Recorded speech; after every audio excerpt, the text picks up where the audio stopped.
National India news की team आज आपको बताने जा रही है एक ऐसी वारदात के बारे में जिसको सुनकर आप सभी को एक अचंभा हो सकता है। मंत्रालय कार्यरत अधिकारी दिनेश कोचर ने अपनी पत्नी को निकाला घर से बाहर। अपनी पत्नी को घर से बाहर निकालने के बाद रह रहा है किसी और महिला के साथ। उसी घर में राजनगर एक्सटेंशन फॉर्च्यून रेसिडेंसी में स्थित है, जहां पर दिनेश कोचर ने जिस घर से अपनी पत्नी को निकाला आज उसी घर में रह रहा है और किसी महिला के साथ, जिसकी शिकायत पीड़ित पत्नी सविता सुबुद्धि थाना नंदग्राम में पुलिस कमिश्नर के यहां गुहार लगाई। उसने प्राप्त पत्र देते हुए कहा कि वह वर्तमान में राजनगर एक्सटेंशन की निवासी हूं तथा मूल रूप से उड़ीसा के रहने वाली हूं। मेरे पिता की मृत्यु हो चुकी है।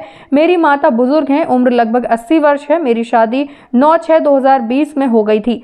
मेरे ससुराली जन ने लगातार दहेज की डिमांड करते तथा मुझे मानसिक व शारीरिक रूप से प्रताड़ित करते जबरन घर से अगस्त 2020 को बाहर निकाल दिया था और मेरे बार बार प्रयास करने पर 2020 को एक बार धारा 12 घरेलू के हिंसा का माननीय न्यायालय गाजियाबाद अपर मुख्य न्यायिक मजिस्ट्रेट कोर्ट में 3 में दायर किया, जिसमें माननीय न्यायालय ने मेरे पति को व ससुराल जनों को दिनांक 24 मार्च 2020 को आदेश दिया कि वह मुझे फॉर्च्यून रेसिडेंसी फ्लैट नंबर 108 में उपलब्ध कराएं तथा मेरे शांतिपूर्ण निवास में कोई व्यवधान उत्पन्न न करें। और 5 नवंबर 2022 को अपर जिला सत्र न्यायाधीश द्वारा भेजी गई 24 मई 2022 के आदेश के स्वीकार किया गया है। माननीय न्यायालय के उक्त आदेश को ससुराली जनों ने आज तक पालन नहीं किया। पीड़ित सविता सुबुद्धि कई बार कोर्ट के आदेश लेकर ससुराल जाती रही। उस घर में अपने पति मौजूद होने के बावजूद पति दिनेश कोचर ने कभी गेट नहीं खोला। पीड़ित वहां जाकर अपने पति को किसी गैर महिला के साथ मौजूद देखती थी, लेकिन पति दिनेश कोचर ने कभी गेट नहीं खोला।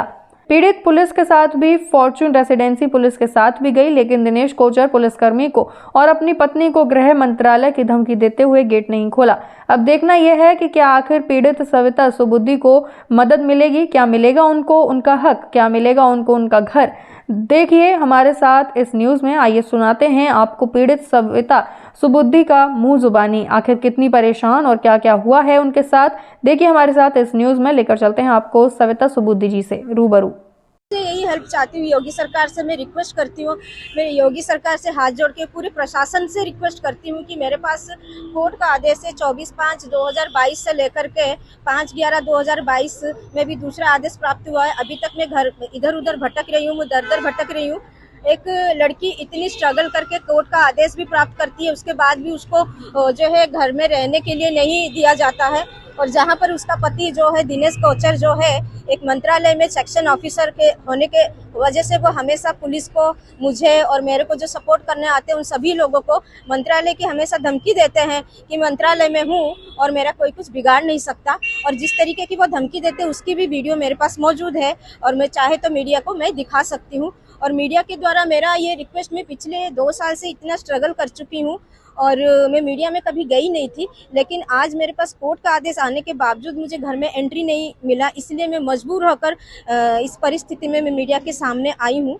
और जिस समय मुझे घर से निकाला गया था तब मैंने लड़ाई भी करी, बहुत हिम्मत भी दिखाई, लेकिन इस 2 साल 2.5 साल की लड़ाई के बाद मैंने कोर्ट का आदेश प्राप्त किया, लेकिन मुझे कुछ मिला ही नहीं ना। इससे मैं तो घर से बाहर अभी भी भटक रही हूँ। मैं तो प्रशासन मेरे हेल्प कीजिए, मेरी मदद कीजिए। योगी सरकार से मैं बार बार यही विनती करना चाहूँगी कि मेरे पास कोर्ट के आदेश होने के बाद एक मंत्रालय के अधिकारी जो मेरे पति है मेरे को घर से बाहर ही रखे हुए हैं और वो कोर्ट के आदेश को भी नहीं मान रहे हैं। मेरा नाम सविता सुबुद्धि है, मैं मूल रूप से उड़ीसा की रहने वाली हूँ। मेरी शादी राजनगर एक्सटेंशन फॉर्च्यून रेसिडेंसी में 29 जून 2020 को हुई थी और शादी के तुरंत बाद ही मुझे मेरे ससुराल वालों ने, मेरे हस्बैंड का नाम दिनेश कोचर है और वो मिनिस्ट्री ऑफ होम अफेयर्स में वो जल विभाग में सेक्शन ऑफिसर थे 2020 में। फिलहाल वो फैमिली एंड हेल्थ डिपार्टमेंट में सेक्शन ऑफिसर है और वो मंत्रालय में सेक्शन ऑफिसर का जॉब करते हैं।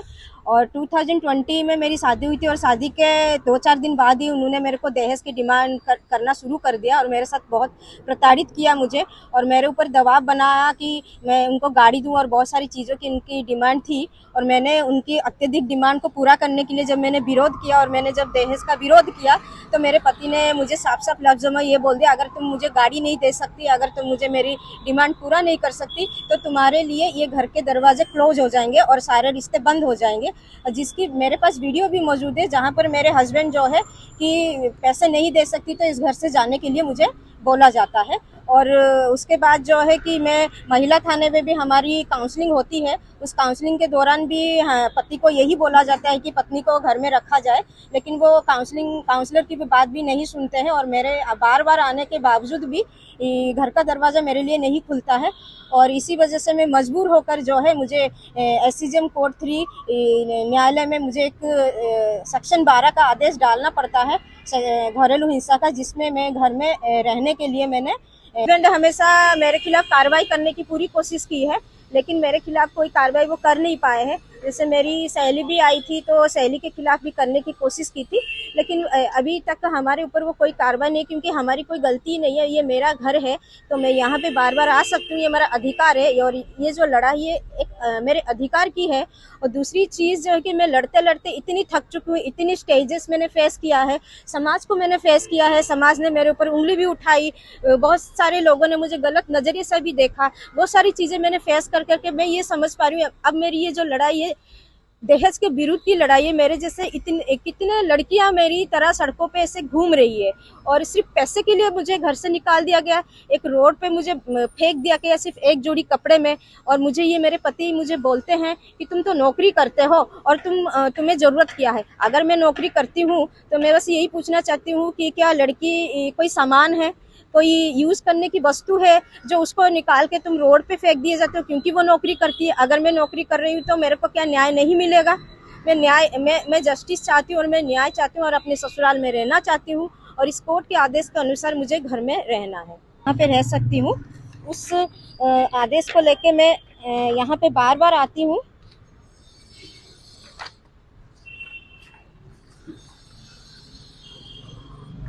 ये मेरे पास कोर्ट का आदेश है जो 24/5/2022 को मुझे मिला गया है। इस आदेश को लेके मैं जब बार बार आती हूँ, मैं अकेली आई हूँ पहले तो मैं, उसके बाद मेरे पति मेरे लिए गेट नहीं खोले हैं।